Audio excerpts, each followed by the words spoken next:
तो इस डिफरेंस में आपका स्वागत है। ये डिफरेंस हमारा एजेंट और सर्वेंट के ऊपर होने वाला है। काफी ज्यादा आसान है, मतलब एक बार में समझ में आने वाला जो है ये डिफरेंस होता है।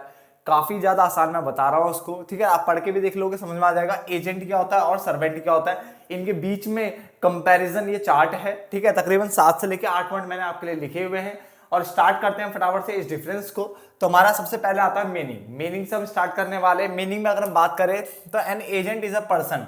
एजेंट वो बंदा होता है जिसको अपॉइंट करता है कौन? अपॉइंटेड बाय द प्रिंसिपल, यानी जो मेन हेड है वो उसको अपॉइंट करता है to act on his behalf, ताकि वो उसके बिहाफ पे काम करे। दोबारा बोल रहा हूं, एजेंट वो बंदा होता है, agent is a person appointed by the principal, जिसे प्रिंसिपल अपॉइंट कर रहा है to act on his behalf, ताकि वो उसके बिहाफ पे क्या करे? काम करे। जबकि सर्वेंट एक ऐसा पर्सन होता है हु परफॉर्म्स डोमेस्टिक, यानी घरेलू और पर्सनल टास्क, डोमेस्टिक टास्क और personal task for another person, किसी दूसरे बंदे के लिए या उसकी फैमिली के लिए और फैमिली। क्लियर? तो सबसे पहले डेफिनेशन हमने ध्यान से देखा। डेफिनेशन में जो लिखा हुआ है वो लिखा हुआ है, वो ये लिखा हुआ है कि एजेंट जो होता है, एजेंट एक ऐसा पर्सन होता है जिसे अपॉइंट करता है प्रिंसिपल ताकि वो उसके बिहाफ पे काम करे। जबकि सर्वेंट वो पर्सन होता है जो कि परफॉर्म करता है डोमेस्टिक और personal task for another person और फैमिली। पहला point clear. Number 2, remuneration. Remuneration की अगर हम बात करें, सैलरी कमीशन क्या मिलेगा, तो यहां पर अगर हम बात करें तो उसको मिलती है कमीशन।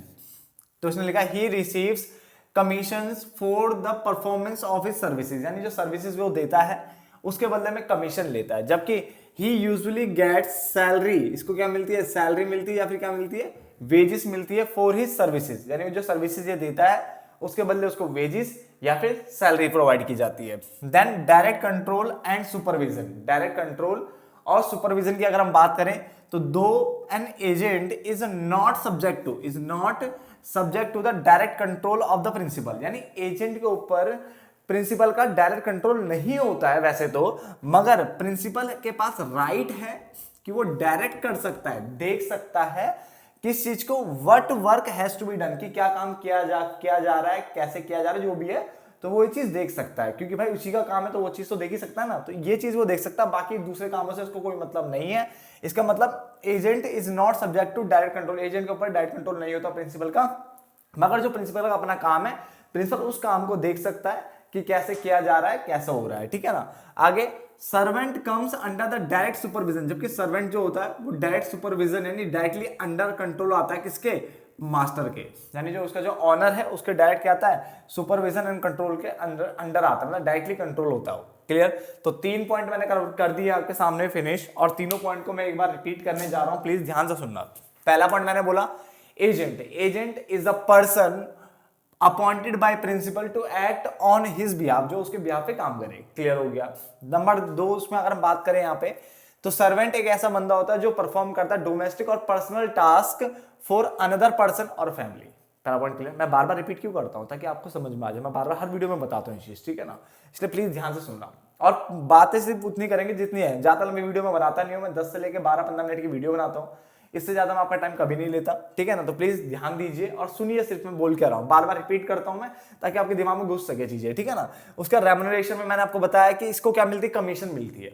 जो सर्विसेज ये देता है उसके बदले इसको कमीशन मिलती है, और ये जो सर्विस देता है उसके बदले इसको सैलरी और वेजेस मिलती है। क्लियर? देन उसके बाद डायरेक्ट कंट्रोल और सुपरविजन की अगर हम बात करें तो agent is not subject to direct control of the principal, यानी प्रिंसिपल के डायरेक्ट कंट्रोल में नहीं आता ये, मगर प्रिंसिपल के पास राइट है कि वो देख सकता है what work has to be done, कि क्या वो काम हो चुका है, ठीक है, क्या हो रहा है क्या नहीं हो रहा, वो देख सकता है। इतना अपना वाला जो होता है। आगे, servant comes under the direct supervision. Servant जो है डायरेक्ट सुपरविजन एंड कंट्रोल के अंदर आता है ऑफ द मास्टर।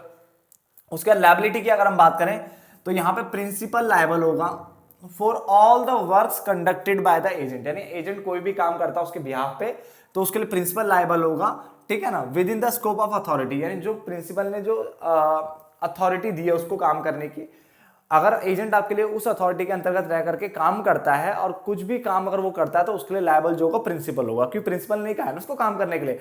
बट कोई ऐसा काम जो कि प्रिंसिपल ने नहीं कहा, एजेंट वो भी कर रहा है तो उसके लिए प्रिंसिपल लायबल नहीं होता। प्रिंसिपल सिर्फ उसी कामों के लिए लायबल होता है जो काम उसने उसको सौंपा है करने के लिए। क्लियर? तो प्रिंसिपल ने अगर बोला है कि ये काम करके आओ और ऑनर उस काम को मतलब एजेंट उस काम को करता है तो ही प्रिंसिपल लायबल होगा। अगर एजेंट अपनी मर्जी से कुछ और कर रहा है तो प्रिंसिपल उस कुछ और कामों के लिए लायबल नहीं है। क्लियर?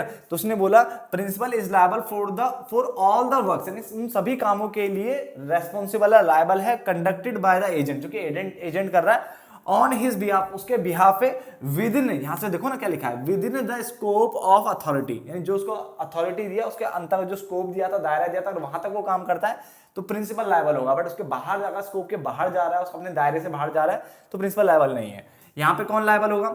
मास्टर, यानी जो ऑनर है, is liable for the all the acts perform by the servant, यानी सर्वेंट कोई भी काम करता है उसके लिए क्या मास्टर लायबल होगा during the course of employment, employment के टाइम पे। ठीक है? कोई भी काम अगर during the course of employment अगर सर्वेंट कोई काम परफॉर्म कर रहा है तो उसके लिए लायबल कौन होगा? मास्टर लायबल होगा। Then exercise of discretion, discretion मतलब अपनी इच्छा। ठीक है?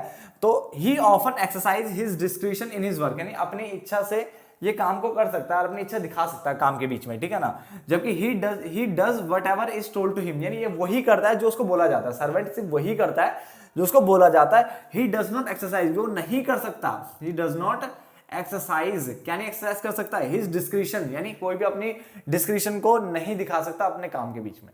ठीक है ना? आगे एग्रीमेंट की अगर हम बात करें तो agreement may have written contract और एग्रीमेंट, इसमें agent may have a written contract और एग्रीमेंट, यानी यहाँ पे रिटन कॉन्ट्रैक्ट या एग्रीमेंट देखने को मिल सकता है आपको। ठीक है? और मिलता है नॉर्मली। ठीक है? जबकि servant may have a verbal agreement, यहाँ पे वर्बल होगा, ओरल टाइप का देखने को मिलेगा।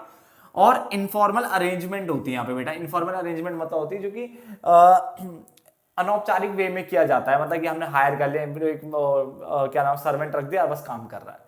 क्लियर? तो अब हमने देखो 3 पॉइंट और मैं एक बार रिपीट कर रहा हूँ, ऊपर के 3 तो हो चुके थे, नीचे के 3 कर रहा हूँ। लायबिलिटी में मैंने बताया प्रिंसिपल लायबल होगा for all the works conducted by the agent on his behalf with in the scope of authority, जबकि यहाँ पे मास्टर लायबल होता for all the acts perform by the servant during the course of employment. एक बार employment complete हो गई, मैंने servant को काम से निकाल दिया, उसके बाद अगर वो कोई एक्टिविटी परफॉर्म करता तब जाके प्रिंसिपल लायबल, तब मास्टर लायबल नहीं है। मास्टर सिर्फ उसी वक्त में लायबल है जब तक वो मेरा सर्वेंट है। मेरा सर्वेंट है तब तक मैं लायबल हूं। ठीक है? मास्टर लायबल होगा, और जैसे मैंने उसे काम से निकाल दिया मैं लायबल नहीं होगा। क्लियर? आगे एक्सरसाइज ऑफ डिस्क्रिशन की बात करें तो he often exercise his discretion, वो अपनी इच्छा से काम कर सकता है, अपनी इच्छा दिखा सकता है काम के उसमें। But he does whatever is told to him, ये वही करता है जो उसको बोला जाता है, ये अपनी एनी डिस्क्रिशन को नहीं एक्सरसाइज कर सकता इन हिज वर्क। आगे एग्रीमेंट को अगर हम बोले तो एजेंट में हैव, एजेंट का क्या होता है, हो सकता है रिटर्न कॉन्ट्रैक्ट और एग्रीमेंट यहाँ पे देखने को मिल सकता है। बट यहाँ पे अगर हम बात करें तो वर्बल एग्रीमेंट या फिर इनफॉर्मल अरेंजमेंट होता है। क्लियर हो गया? चलो देन ड्यूटी असाइनमेंट की अगर हम बात करें तो agent can never act as a servant, यानी एजेंट जो है सर्वेंट की तरह काम नहीं कर सकता। एजेंट जो है can never act as a servant. ठीक है? जबकि सर्वेंट कैन बी असाइंड, यानी सर्वेंट को आप असाइन कर सकते हो।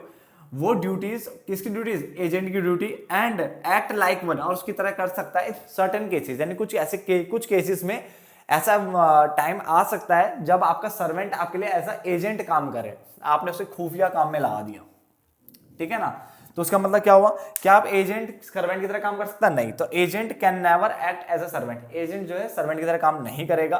ठीक है? जबकि सर्वेंट जो है वो एजेंट की तरह काम कर सकता है। इसने बोला servant can be assigned the duties of the agent and act one like one, यानी उसकी तरह काम कर सकता है इन सर्टेन केसेस, यानी सर्वेंट जो है एजेंट के जैसा काम कर सकता है, मगर जो एजेंट है can never act as a servant. Clear हो गया? यहां तक कोई दिक्कत नहीं? बहुत बच्चे बोल रहे हैं इस पॉइंट पे, बोलते हैं जैसे कि अपनी इच्छा जाहिर नहीं कर सकता, ऐसे कैसे? अगर मान लो मैं अपने सर्वेंट को बोलूं ओए चल फटाफट से क्या ना घिया की सब्जी बना, और वो बना रहा है आलू की सब्जी, ऐसा हो सकता है? नहीं हो सकता।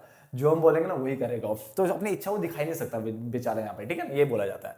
आगे हम वर्क की अगर हम बात करें तो an agent can work, agent work कर सकता है फॉर मैनी प्रिंसिपल्स, यानी एक से ज्यादा प्रिंसिपल्स के लिए काम कर सकता है। इसका मतलब यहाँ पे प्रिंसिपल्स जो है वो ज्यादा हो सकते हैं एट द सेम टाइम, यानी एक ही टाइम पर वो एक से ज्यादा प्रिंसिपल के लिए काम कर सकता है। ठीक है? जैसे मैंने थोड़ा इसका काम उठा रखा है एजेंसी का, थोड़ा उसका, थोड़ा उसका, तो भाई ऐसे एजेंट तो भाई बहुतों का काम उठा सकता है। इसका मतलब एक एजेंट कई सारे प्रिंसिपल्स के अंडर काम कर सकता है, ये देखने को मिलता है। तो an agent can work for many principal, लिखा ना, for many principals at the same time, यानी एक ही टाइम पे वो एक से ज्यादा लोगों के लिए एजेंसी का काम कर सकता है। जबकि servant can work for only one, सिर्फ एक ही मास्टर के लिए एट अ टाइम। तो सर्वेंट जो है वो एक बार में एक ही मास्टर के लिए करता है काम, एक ही बार में, एक टाइम में, एक बार में, ठीक है ना। तो servant can work only for only one master, यानी एक ही मास्टर के लिए काम करेगा एक टाइम में, एक समय में एक ही मास्टर के लिए काम करेगा।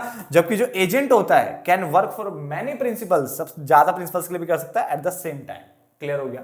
तो ये हमारा डिफरेंस था एजेंट और सर्वेंट के ऊपर, जिसमें हमने 1 2 3 4 5 6 7 8 पॉइंट हमने क्लियर करे, ठीक है। और काफी है डिफरेंस समझने के लिए, आपको समझ में आ गया होगा एजेंट क्या होता है और सर्वेंट क्या होता है। क्लियर, ठीक है। ज्यादा टाइम आपका नहीं लिया होगा, जहां तक मुझे लगता है 8 10 12 मिनट ही हुए होंगे जैसा था, ठीक है। तो फिर मिलते हैं फिर एक नई वीडियो में, तब तक के लिए धन्यवाद दोस्तों।